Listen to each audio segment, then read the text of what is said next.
Aloha. I have really the enormous pleasure of introducing David Lassner as the new interim president of the University of Hawaii system.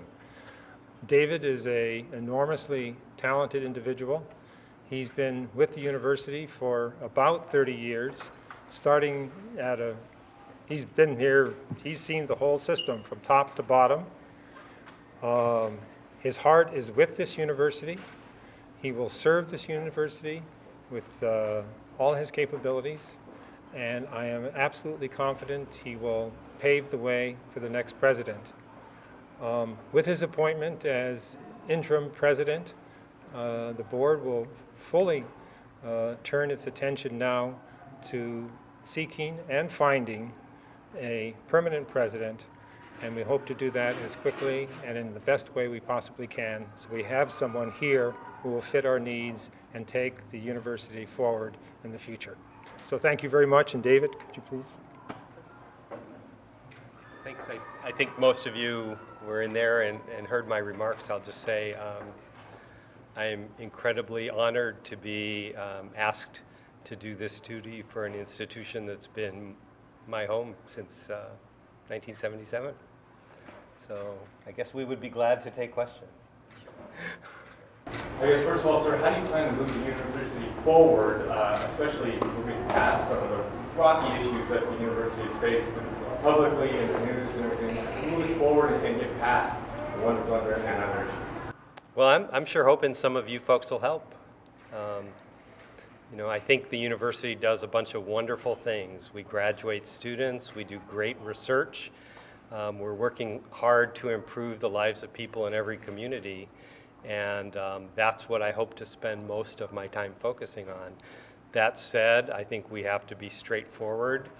I think we have to do what we say we're going to do, and we really have to communicate pretty relentlessly about the positive things going on, rather than dwell on things that have happened in the past.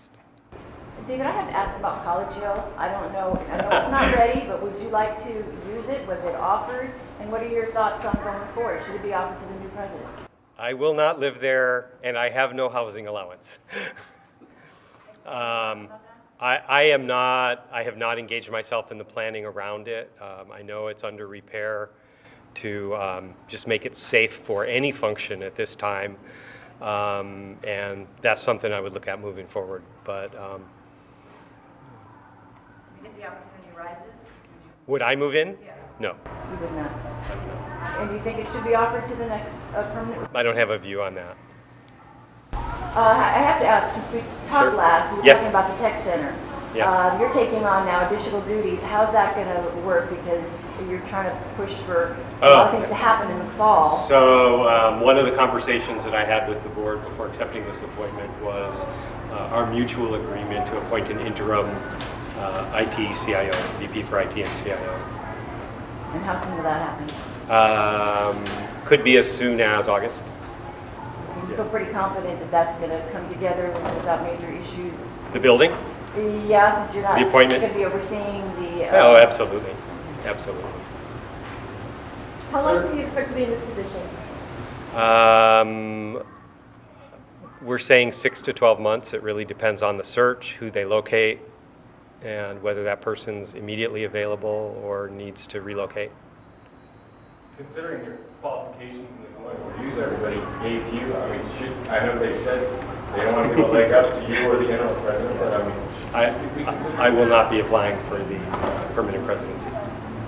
Also, in the interview process as well, did it ever come up, the security breach a few years ago, which at the time, of course, was the biggest at the time, the settlement. Did that ever come up in the interview process?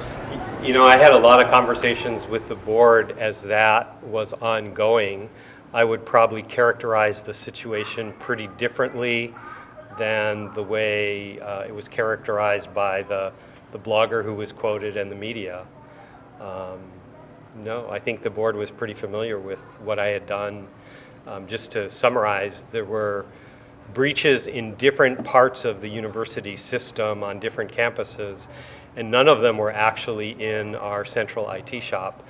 The role that I took on was after the fact, in discussions first with the chancellors and then with the board, it became apparent that we needed a strong information security program, and I was charged with the agreement of the chancellors, to implement a security program that would help them keep their campuses safe as well as across the system.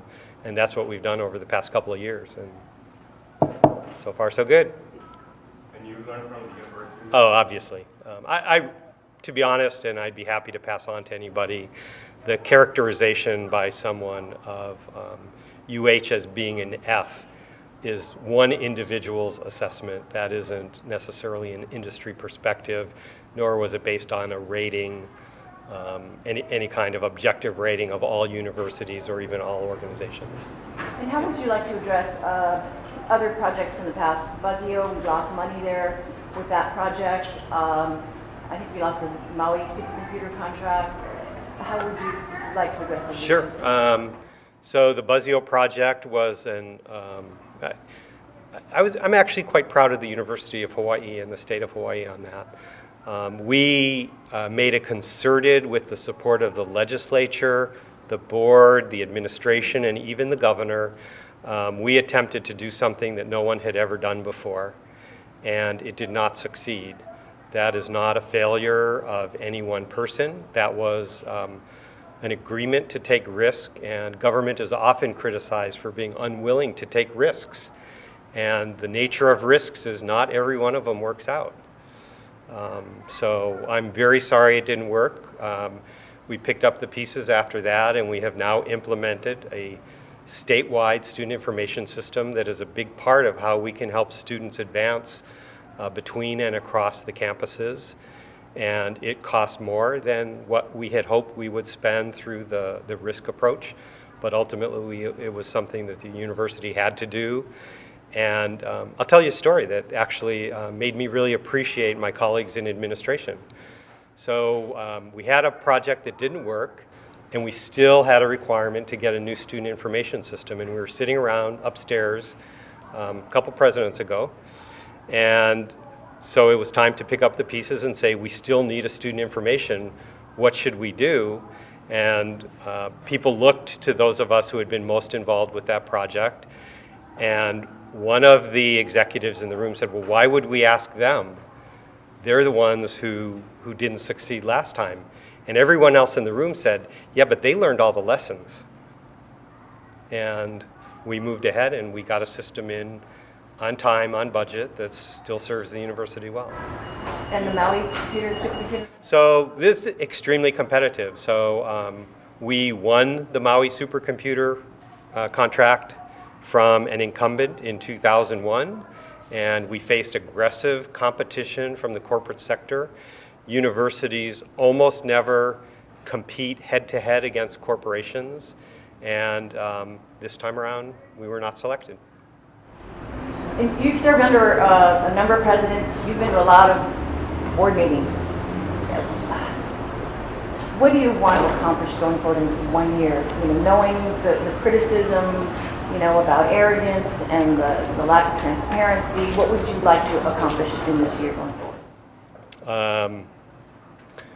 I really believe in the agenda that the board has laid out for the interim president, and that's, again, you know, the things I just talked about: increasing the educational capacity of the state, diversifying the economy, great scholarship helping solve our problems, responsible stewardship of the public resources, and while doing that, I think paving the way for the next permanent president so that they can arrive and hit the ground running, and some healing.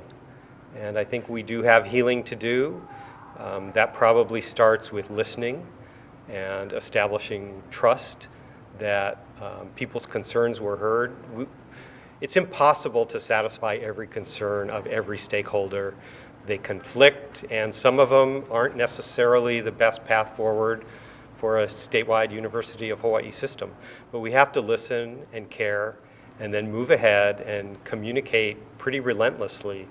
This is a great institution, and I wish and I hope that all of you will also be interested in communicating the great stuff that's going on with our students, faculty, and staff. What about the negotiations with UPA? That was brought up as something that you would be asked to do and accomplish before you leave.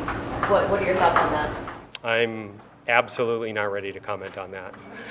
And what about, there's been a lot of procurement problems. I know you're just first minutes on the job, but with, for example, Hilo project. I'm sorry, I'm not involved in the details of that. What I will say is when that was brought to the attention of the university by the individual who had the complaints, the university decided to ask the Attorney General to investigate. That investigation is ongoing, and the university is looking forward to hearing what the Attorney General has to say.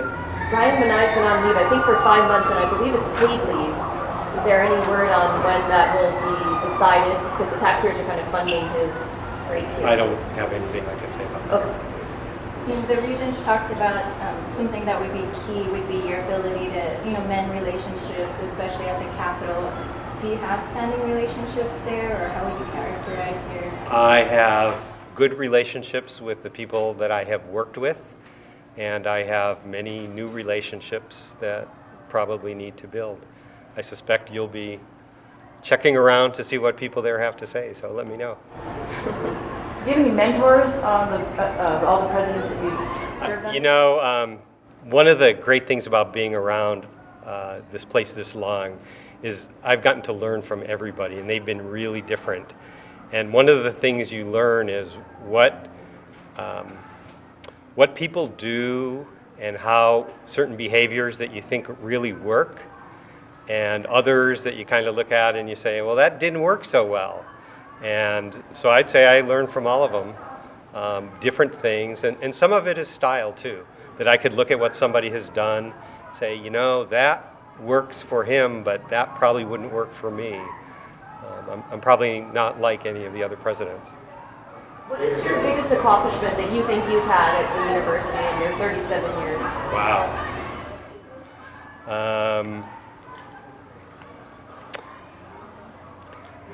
It's really hard to pick one in that long a period of time, but I think building an organization inside this institution that supports technology across all 10 campuses, across all of the functions.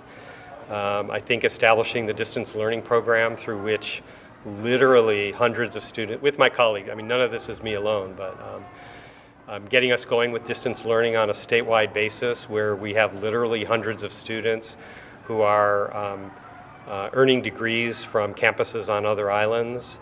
I think the building that you see coming up is a huge accomplishment that I've worked on for a long time. And I'll share one that isn't even just about UH. As part of the Stimulus Act, the ARRA, we brought in some very large grants, and we're bringing fiber optics to all of the public schools and all of the public libraries on all of the islands. So that's not even just for UH. That's something that I believe will transform education and libraries in the state for decades. Does that go along with what Chuck Hughes was saying about how you returned your salary several times over and invested in it? Yeah. We have time for one more Okay. question, if there are any. If not, we'll Thank you. Dr. Lassner. Thank you. Reconvene. I have a quick question for John Holzman, if we could. Just one question on College Hill. Can you clarify what the position is on the status of College Hill with the incoming permanent replacement, permanent president, I should say? Will that be offered as a perk or not? To be honest, I haven't really even focused on that. Is that? But the most important thing would be to find a person who's going to serve this university. And once we find that person, then we'll cross the bridge of where that person will live. We might revisit use of College Hill. We'll visit where he or she will live. But I think the best thing to find is the right person, rather than the best place for the person to live. With that said, can you talk about the vetting process for the permanent position and how much university you board will do? It's a long, complex process that probably will take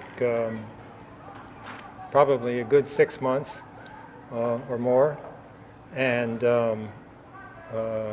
we have a new chair of the selection committee, Regent Carl Carlson. It's going to involve the first step, really, and interim president, elected interim president, anyway, whatever his title is now, David Lassner will help us, because it's really important when we start is what do we want this university to be for our society, our island society here in Hawaii. And when we know that, it's a lot easier to find the person to lead that university. And that's a conversation we need to have with everybody who loves the University of Hawaii, because they all have a voice. And we need to somehow represent that voice and look for the person who's going to meet their vision. So that's really the vetting process. And it's a really tough one to do, but we're going to do it. Thank you.